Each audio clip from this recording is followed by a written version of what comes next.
Um, what's your advice for soon-to-be graduates who are trying to make a 5-year plan? And Steph, why don't you take a crack at that?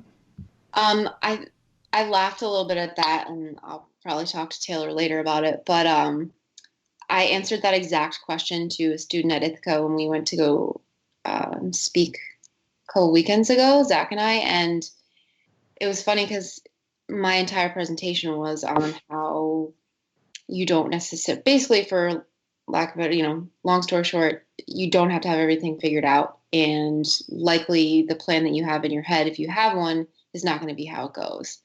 Um, so he said, he's like, I am that student that has the 5-year plan. Would you say I should? Like he was, I think I probably created an existential crisis for him there for a minute. But essentially, I would say it's not bad to have that plan coming from a planner, a type A person. But I think the bigger thing is to not necessarily be locked into how you're going to get from point A to point B. Because my entire 5-year plan was completely flipped, but that's not always the case for people. You can be pretty confident about what your end point is. But I would say because we are human, that it's very unlikely that it's going to take that linear path that you see each step becoming. And it could be great and it could be not so great. And you could still get to the point that you want to get to. But I just think that not being married to every step along the way, you're going to be a lot happier in the process. Jared, you want to stab at that?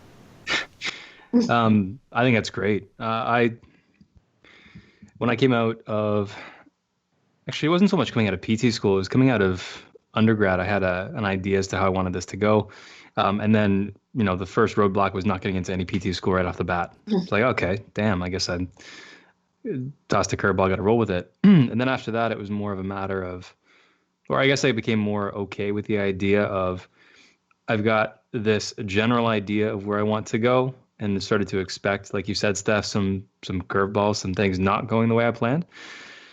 And then just kind of dealing with it.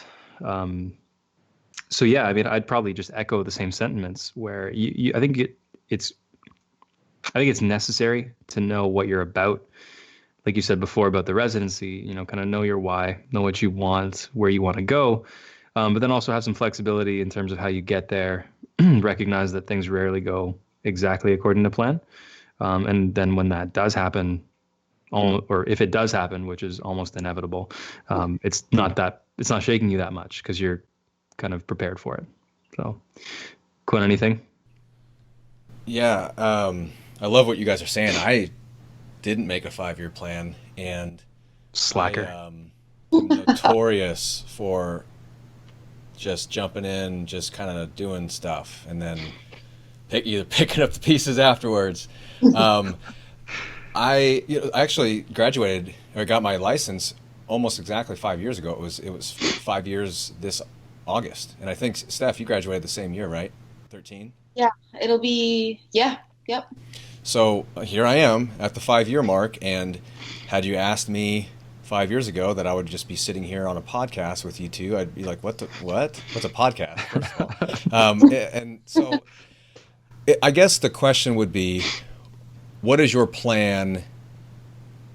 What is the goal of the plan? Is the goal financial? Is it a 5-year financial plan? I think what happens is their 5-year plans are too all-encompassing. It's like they expect their 5-year plan to encompass they're going to be financially free, plus they're going to be in the dream job, plus their dream house. Like they think that it's all going to happen together at the same time. And I think, first of all, you didn't go into physical therapy for financial freedom. Like that, if that was your first, I mean, you can get there, obviously you can get there, but like if that was your first thing, you're not going to PT school for that. So I think you have to have separate plans. Like, do you have a 5-year plan for financial freedom? Okay, that's separate from your PT career. That's you saving and investing and all those types of things that are separate. if now then you have a 5-year plan for your professional life, like what type of PT does that mean? You think like 5-year plan, I want to own my own clinic. Not necessarily. Like what type of clinician do you want to be? And that's harder to objectify. My thing is just like, I just love to learn and I want to soak up as much knowledge as possible, but that's really hard to put a plan on. So maybe you don't have a 5-year plan for like your clinical knowledge, but what you have are weekly, monthly, and quarterly goals for something like that. Like I want to join a research group, or like something like that, like a journal club where you're reading literature and you're going over articles once a week, something like that. Or I have a goal to read this many books, or I have a goal to get this many mentoring hours per week or per quarter. I think that from a professional standpoint, maybe that's better than a 5-year plan, because gosh, there's just so much that can change in 5 years. And not just in your life, but like you also, your interests and what you believe. Like my mental representation of clinical practice 5 years ago is completely different than it is now. It's amazing. And I expect it to be very different 5 years from now. And if it's not, it's because I got bored and stagnant. So I guess that would be my advice, is figure out what exactly a 5-year plan is for, and then maybe start to chunk that into shorter term goals to lead up to that. And you may find that the 5-year plan is maybe not necessary or a little bit more nebulous, and now it's a year plan or a 3-year plan. Yeah, that's what I got there.